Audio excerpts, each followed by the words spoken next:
What's up, guys? How y'all doing? I finally got a little bit of time to actually sit down and do this 20 question Q&A video.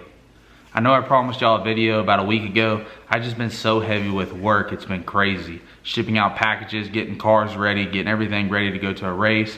The rig left tonight and go to Maryland. I fly out tomorrow, so I decided to sit down tonight, read through all these questions. I'm just gonna go through and pick them out random, but I've read every one of them. There's some good ones, there's some bad ones. There's a mail. I want to go through. I'm gonna try to answer them the best I can. I mean, it'll be off the top of the head. So a lot of these are gonna be racing questions. So hopefully I can read through. I got a lot of them, probably about 600 questions to go through. So hopefully we go ahead and reach on other stuff. But right now I'm seeing a lot of racing stuff. So I'm trying to combine a lot of questions together so I can give answers to everyone. Let's get to it. I'll go ahead and introduce myself. My name's Justin. I'm 23 years old. I was born and raised here in a little town, Zephyr Hills, Florida. Some of y'all may not even ever heard of that before. It's a real small town. I work a daily job. We do family construction, and racing is my hobby. So now that y'all know a little bit about me, let's go ahead and get this thing started. I'm gonna go ahead and read through my phone. I'm gonna start on my Instagram. I plan on doing a 20 question video. If we do more, that's fine. I'm gonna read through some of the comments and see what kind of questions there are. I'll pick random ones and we'll go from there. A lot of the questions that I got on my Instagram had to do with racing. Some had to do with my lifestyle. Some had to do with my work. Some had to do with business. So I was excited to read through all of them to be able to see what y'all wanted to ask. We're gonna plan on, or I'm gonna plan on doing more of these videos. So just stay tuned, subscribe to my channel, drop me a like, a comment. Here in the next couple weeks, I'm gonna do another video. All right, let's get started. Okay, so the first question was, how old were you when you started racing? I've been around racing all my life. My parents have done it. My dad's very big into racing, street racing back then. I literally drove junior dragsters, four-wheelers growing up. I got my first race car, which was a naturally aspirated 520-inch big block Mustang at the age of 14.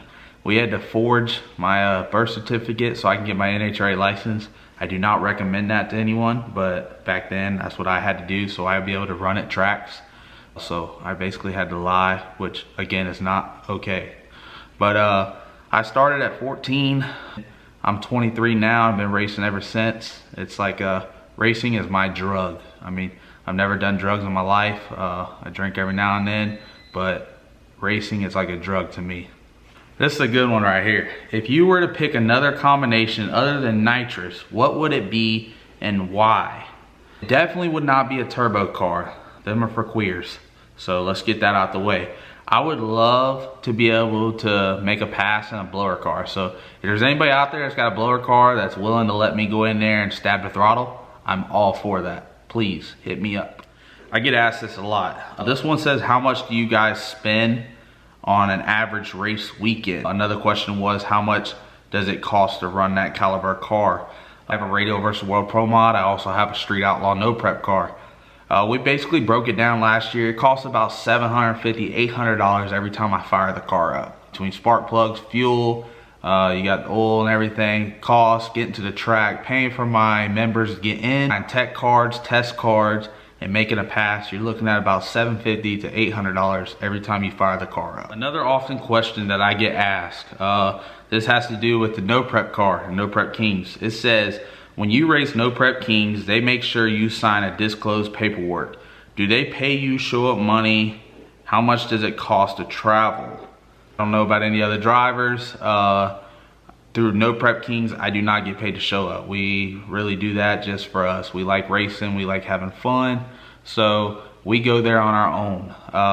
Average, it probably costs me $3 to $5 grand a weekend to go run a race. So anytime I try to get a grudge race or anytime I'm running for a shootout or pot of money, I usually try to either break even or get a little bit of money and come back home.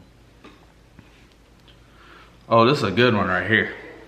With what you know now, what would you tell your 18-year-old self coming right out of high school? I've learned a lot over the years. I still have a lot more to learn. I'm a young guy. I'm willing to learn. But I would probably tell myself to just stay humble, have fun, but be respectful, and just stay calm and wait. Your time is coming. This one's a little bit personal. Says, are you single? Yes, I am single. I have my eye on someone, but I'm not 100% sure if she's looking back, but we'll see how that goes down here, future down the road type stuff. But I'm very picky when it comes to who I hang with, who's in my circle. My circle is very small. So if I give you the time of the day, I hope people do not waste it, because I don't give many options or give many opportunities to people. So that being said, the girl that I would want to be with would have to be okay with racing. Racing's my lifestyle. That's what I do. I'm okay with hanging out with her and doing anything she likes to do, but I'm gone a lot of weekends throughout the year. So if she's not down for racing or down for what we got going on, we probably won't click off and we probably won't work out. Ooh. What is the most money you have ever ran for in a grudge race? I know there's some big pots out there, but I'm probably in the top 5 for the world's biggest pots in grudge racing. I believe, I've ran races for 5, 10, 15 grand. I've ran races for 20, 25,000.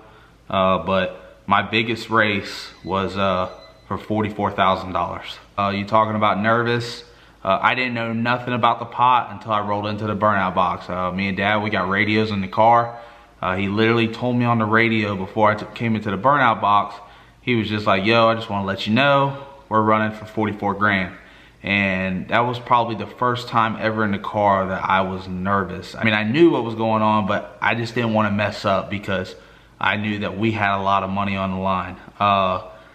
So it was nervous, but I was still okay about it. I went 003 on the light. I ran my race, but for $44,000, that's a big gut check. If you lose, then you're going home with a chapped ass. But luckily, we came out on top and we won. Who is your idol and who do you look up to in racing?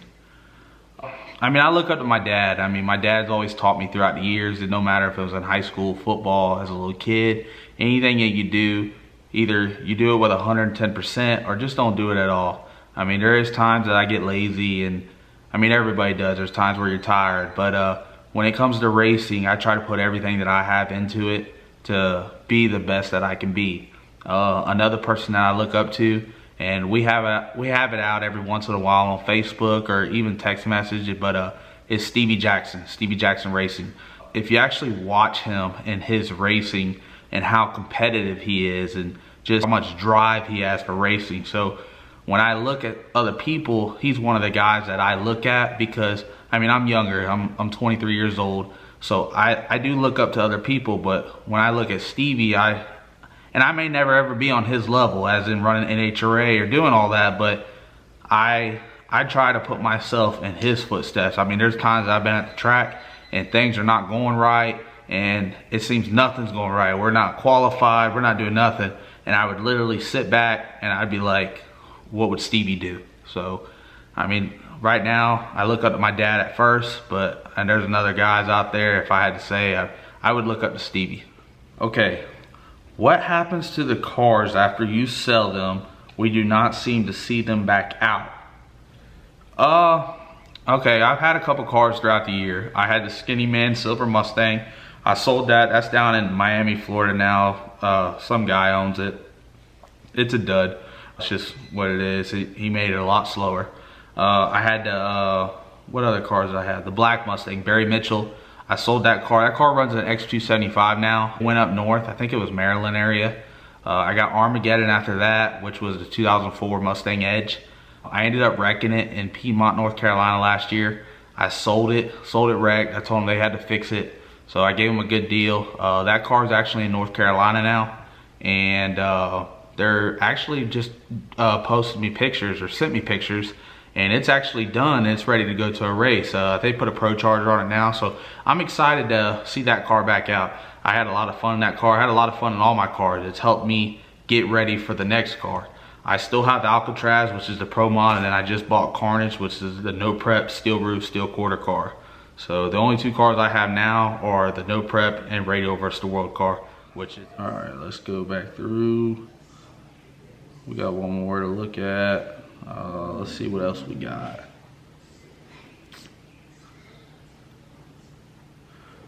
What do you like to do outside of work and racing?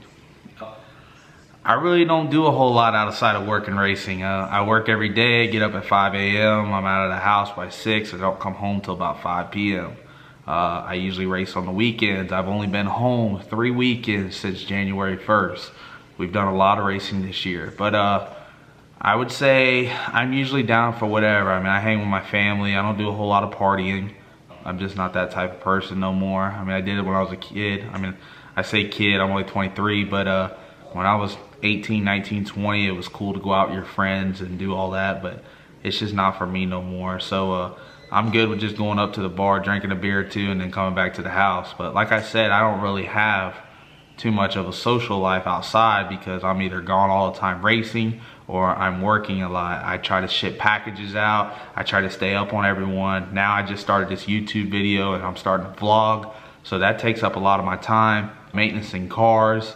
What else? I mean, there's just not, I just don't have a whole lot of time to go out and have fun, I guess you want to say. Don't mean I don't. There's times that I'll make time, I'll go out, I'll go to Top Golf, we'll do whatever, but I'm okay with racing and working. That's just what I do.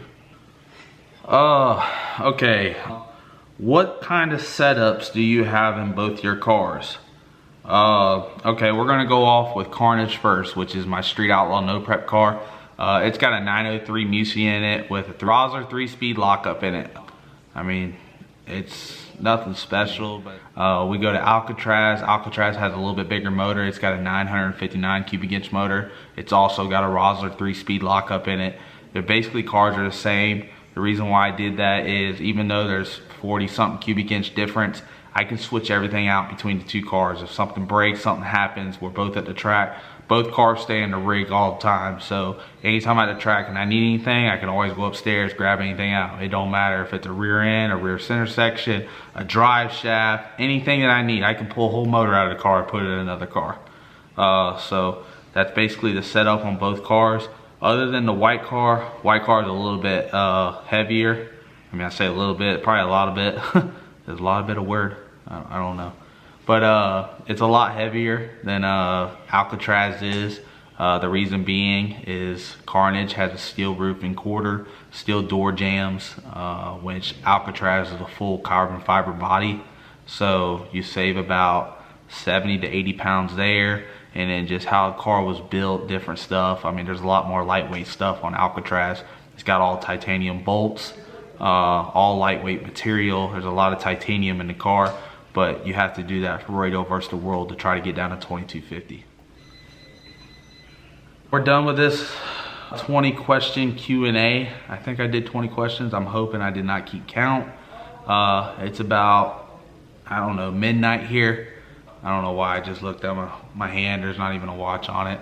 I got my phone, so it's almost midnight, and I'm gonna go ahead and get off of here, get things edited, and get this video out for y'all. Like I said, drop a comment down below, hit that like button, go ahead and smash the subscribe button, share it to your friends, get everybody over here to this channel, because I'm gonna bring a lot more exciting videos to y'all coming soon.